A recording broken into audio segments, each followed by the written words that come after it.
श्री राम जय राम जय जय राम।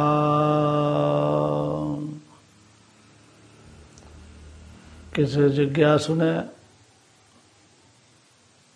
ये जिज्ञासा व्यक्त की है कि प्रणाम करने के क्या लाभ होते हैं और प्रणाम करने की विधा क्या है।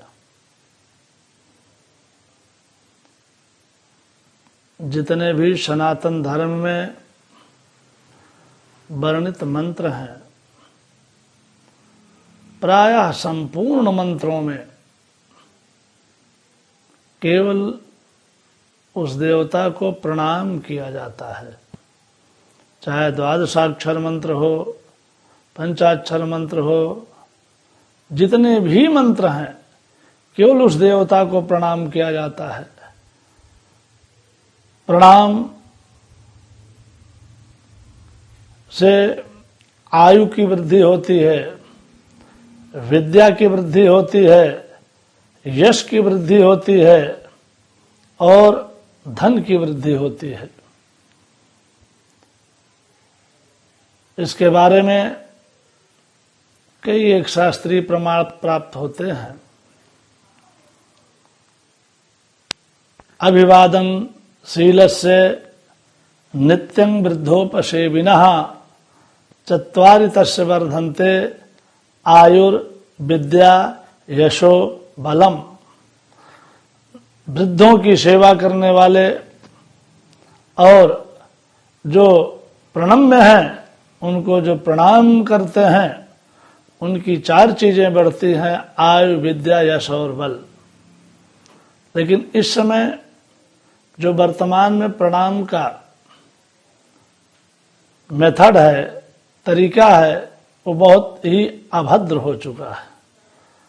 प्रायः लोग यात्रा में हैं, सामने पड़े तो केवल एक हाथ से सैल्यूट मारते हैं। ये किसी विभाग विशेष का अपना हो सकता है, लेकिन धर्म की दृष्टि से मनु जी महाराज ने लिखा है, एक हस्ताभिवादनात्, एक हाथ का जो अभिवादन होता है, अर्थात एक हाथ से जो प्रणाम किया जाता है, उसमें पूर्व के सारे सुकृत नष्ट हो जाते हैं। इससे एक हाथ का प्रणाम बिल्कुल ही नहीं करना चाहिए। प्रणाम की विधि क्या है, इसके बारे में कई प्रमाण प्राप्त होते हैं। पहला, करहु प्रणाम जोर जुग पाणी रामचरितमानस। दोनों हाथों को जोड़ करके प्रणाम करना। माना आप तीर्थ यात्रा में हैं, सामान्य यात्रा में हैं और मोटरसाइकिल चला रहे हैं या साधन से हैं, तो हाथ छोड़ने से गिर सकते हैं, तो वहां मनसाभिवादन का भी प्रमाण है। गुरु ही प्रणाम मन ही मन कीन्हा। मनसाभिवादन, ये 2 विधि हो गई प्रणाम की, मन का प्रणाम। तीसरी विधा है कि आपसे पूज्य, आपका प्रणम्य सामने विराजमान है, आपको प्रणाम करना है, तो शीर्षाभिवाद्य, सिर को उठा करके श्रीमद् भागवत महापुराण में नमाम शीर्षा भूमौ तद दर्शन महोत्सव, जब तप करते हुए हिरण्यकशिप के सामने वरदान देने के लिए ब्रह्मा जी प्रकट हुए और उन्होंने कहा, उत्तिष्ठोत्तिष्ठ भद्रं ते तपः सिद्धोषि काश्यप, उठो बेटा उठो। तो शीर्षाभिवाद्य, वहां सिर से प्रणाम किया है। 3 विधा हो गई, दोनों हाथ जोड़ करके मनसाभिवादन, शीर्षाभिवादन। अगली विधि है दंडवत। दंडवत का मतलब दंडे की भांत लेट करके, हाथ फैला करके पूरा शरीर धरती पर लेट जाए दंडे की भांति, उसको दंडवत कहते हैं। अगली विधि है चरण स्पर्श की। जिन भी ब्राह्मण क्षत्रिय वैश्य का उपवीत संस्कार वेदानुसार विहित है, जब यज्ञोपवीत संस्कार होने लगता है तो उसमें कर्मकांडी ब्राह्मण और ब्रह्मचारी को बताता है व्यस्त पाणी ही। व्यस्त पाणी माने ऐसे हाथ करके, ये तलवा ऊपर रहे, वहां भो वरुण ताम अभिवादय, वहां वरुण आदि को प्रणाम करने की विधि, देवताओं से प्रणाम कराया जाता है ब्रह्मचारी के द्वारा। तो बताया जाता है व्यस्त पाणी। व्यवहारिक जगत में अगर आपको कुछ पाना है तो यूं करने पर पाओगे, और अगर ऐसा हाथ किया तो जो आपके पास था वो भी चला गया। ये तो सर्वथा विपरीत हो गया।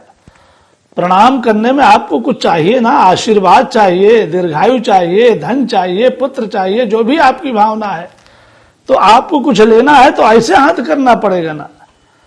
और अगर सगुण साकार विग्रह के रूप में कोई है, माना भगवान की मूर्ति है या किसी ब्राह्मण को प्रणाम कर रहे हैं, तो उसके लिए नियम है दाहिने हाथ से दाहिना पैर। चूंकि अगर आप बैठे हैं, आपके सामने कोई खड़ा होगा तो आपका दाहिना ये होगा तो उसका दाहिना वो होगा। अतः दाहिने हाथ से दाहिना पैर और बाएं हाथ से बायां पैर, वो भी प्रणाम का स्थल पांव है, तलवे के नीचे लगा करके फिर यहां लगाना, यह प्रणाम की विधि है।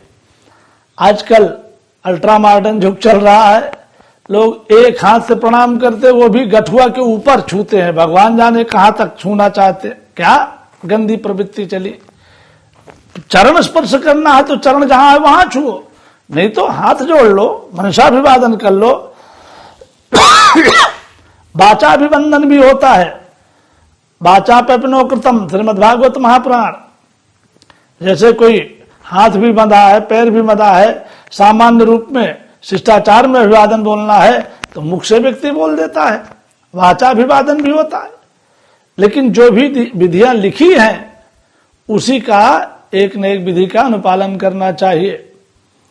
अगली विधि होती है साष्टांग, स अष्ट अंग, 8 अंगों के साथ। वो 8 अंग क्या है? प्रायः देखा जाता है देवालय आदि में या महात्मा आदि के सन्निधान में जो प्रणाम करते रहते हैं, जब प्रणाम करते हैं तो दोनों हाथ पीछे बांध लेते हैं। ये तो सर्वथा गलत मुद्रा हो गई, बिल्कुल नहीं करना चाहिए।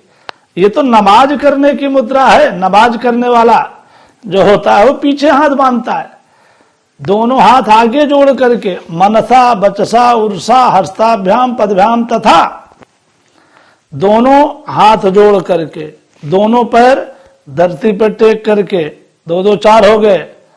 हाँ, शीर्षा 5, बाणी से बोलते हुए, मन से स्मरण करते हुए और हृदय से, हाँ, मनसा बचसा उर्सा हस्ताभ्याम पदभ्याम तथा, इन 8 अंगों का अभिवादन माने दोनों घुटना टेक करके, हाथ जोड़ करके, सिर झुका करके, मुंह से बोलते हुए, मन से स्मरण करते हुए, हृदय के पास हाथ लगा करके, इन 8 अंगों का जो अभिवादन होता है उसको साष्टांग कहते हैं। स अष्ट अंग प्रणामो अष्टांग रीतः, ये साष्टांग प्रणाम है। तो प्रणाम की जो विधाएं हैं उसके अतिरिक्त अगर कोई प्रणाम का नया मेथड निकालता है या करता है तो सर्वथा उसका शास्त्र विरुद्ध आचरण है। ऐसे लोगों के प्रणाम से बचना चाहिए। और वह प्रणाम किसी भी प्रकार से लाभकारक नहीं है। मैंने शुरू में बताया कि सारे देवताओं को केवल उनके तत्त मंत्रों में नमस्कार किया जाता है, प्रणाम किया जाता है। तो नमस्कार का बहुत चमत्कार है। अतः विधि का अनुपालन करते हुए जो ये विधियां बताई गई हैं, चाहे देवालय में जाएं, चाहे अपने पूज्य को प्रणाम करें, इन विधियों में से कोई एक विधि, हाथ जोड़ना, वाचाभिवादन, शीर्षाभिवादन, दंडवत प्रणाम, चरण स्पर्श की जो विधि बताई गई, साष्टांग प्रणाम की विधि बताई गई, यही अभिवादन की विधियां हैं। इसमें से किसी भी एक विधि का पालन करके व्यक्ति आत्मिक कल्याण कर सकता है।